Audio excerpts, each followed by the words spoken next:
একাদশ দ্বাদশের পর এবার নবম দশমের রেজাল্ট। আজ বিকেলে এসএসসির রেজাল্ট আউট। সোমরাজ রয়েছেন আমার সঙ্গে, বলতে পারবেন সোমরাজ? দেখো, আজ সন্ধ্যের পর স্কুল সার্ভিস কমিশন নবম দশমের শিক্ষক নিয়োগের লিখিত পরীক্ষার ফল প্রকাশ করবে। গত 7ই সেপ্টেম্বর স্কুল সার্ভিস কমিশনের লিখিত পরীক্ষা নিয়েছিল।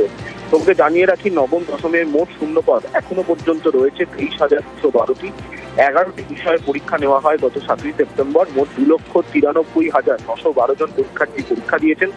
আজ সন্ধ্যের সময় স্কুল সার্ভিস কমিশন যে ফলাফল প্রকাশ করবে, সেখানে শুধুমাত্র পরীক্ষার্থীরাই জানতে পারবেন যে লিখিত পরীক্ষায় তারা কত নম্বর পেয়েছেন। অর্থাৎ আলাদা করে কোনো তালিকা আজ কমিশনের ওয়েবসাইটে দেওয়া হবে না। শুধুমাত্র পরীক্ষার্থীরাই জানতে পারবেন ওয়েবসাইট থেকে তাদের রোল নাম্বার এবং জন্ম তারিখ দিয়ে যে তারা কত নম্বর পেয়েছেন লিখিত পরীক্ষায়।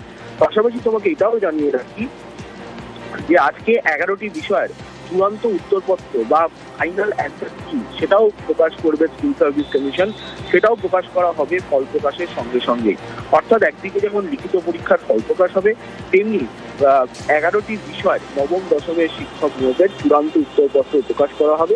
আবারও তোমাকে জানাচ্ছি, সন্ধ্যে 7টার পর স্কুল সার্ভিস কমিশন নবম দশমের শিক্ষক নিয়োগের লিখিত পরীক্ষার ফলাফল প্রকাশ করবে। সোমরাজ, আরো একটি গুরুত্বপূর্ণ বিষয় রয়ে গেছে, তা হলো এই যে একাদশ দ্বাদশের নিয়োগ প্রক্রিয়া চলছে, সেই একাদশ দ্বাদশের নিয়োগ প্রক্রিয়া থেকে 106 জনের নাম বাদ দেওয়া হয়েছে। কেন? দেখো অতনু, এটা সব থেকে নজিরবিহীন একটা পদক্ষেপ। এই প্রথম স্কুল সার্ভিস কমিশন কোন নিয়োগ প্রক্রিয়া চলাকালীন প্রার্থীদের নাম বাতিল করে দিল। গত শনিবারই আমরা জানিয়েছিলাম যে সংখ্যাটা প্রায় 300 ছিল, যাদের চিহ্নিত করা হয়েছে ভুল তথ্য দেওয়ার কারণে। যেটা দেখা যাচ্ছে যে এই 300 জনের মধ্যে 106 জনের নামই বাতিল করে দেওয়া হলো নিয়োগ প্রক্রিয়া থেকে। মূলত কেন বাতিল করা হলো না, স্কুল সার্ভিস কমিশনের একাদশ দ্বাদশের শিক্ষক নিয়োগ প্রক্রিয়ার সময় যখন তারা আবেদন করেন, সেই সময় যা তথ্য দিয়েছিলেন বা ডকুমেন্ট দিয়েছিলেন, আর যখন ভেরিফিকেশন প্রক্রিয়া হলো সেই সময় যে ডকুমেন্ট তারা সাবমিট করলেন, দেখা যাচ্ছে একাধিক ভুলে ভরা। কারোর অভিজ্ঞতার নম্বরে ভুল রয়েছে, কেউ কেউ আবার কাস্ট সার্টিফিকেট ভুয়ো দিয়েছেন, জাল কাস্ট সার্টিফিকেট দিয়েছেন, কেউ কেউ আবার অনুপস্থিত ছিলেন। অনুপস্থিতির সংখ্যাটা কম থাকলেও দেখা যাচ্ছে অভিজ্ঞতার নম্বরে ভুল দেওয়া এবং ভুয়ো কাস্ট সার্টিফিকেট দেওয়া, শিক্ষাগত যোগ্যতার যে ডকুমেন্ট সেখানেও দেখা যাচ্ছে একাধিক ভুল রয়েছে, যেগুলি তারা আবেদনের সময় দিয়েছিলেন, আর যখন ভেরিফিকেশন হয়েছে তখন দেখা যাচ্ছে সেখানে একাধিক অসঙ্গতি ধরা পড়ল।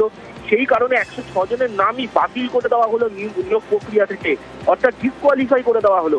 স্কুল সার্ভিস কমিশন ওয়েবসাইটে প্রকাশ করে সেই তালিকা জানিয়ে দিল এবং সেখানে প্রার্থীদের নাম, তারা কোন বিষয়ের জন্য আবেদন করেছিলেন এবং কেন বাদ দেওয়া হলো সেটাও উল্লেখ করে দেওয়া হয়েছে স্কুল সার্ভিস কমিশনের ওয়েবসাইটে। যে কেন বাদ দেওয়া হলো তাদের নাম, এবং তাদের নাম বাদ দেওয়ার অন্যতম কারণ যে তারা ভুল তথ্য দিয়েছেন এবং ভুল তথ্য দেওয়ার কারণেই তারা কাট অফ মার্ক পর্যন্ত কেউ কেউ পৌঁছাতে পারেননি। আবার কেউ কেউ তো শিক্ষকতার অভিজ্ঞতা নেই, কিন্তু শিক্ষকতার অভিজ্ঞতা আছেন বলে তারা আবেদনের সময় দাবি করেছিলেন। এর মধ্যে পাওয়া যাবে না। এবার এসএসসি যথেষ্ট কড়া মনোভাব দেখাচ্ছে, আর সেই জন্যই 106 জনের নাম বাদ দেওয়া হয়েছে নিয়োগ প্রক্রিয়া থেকে।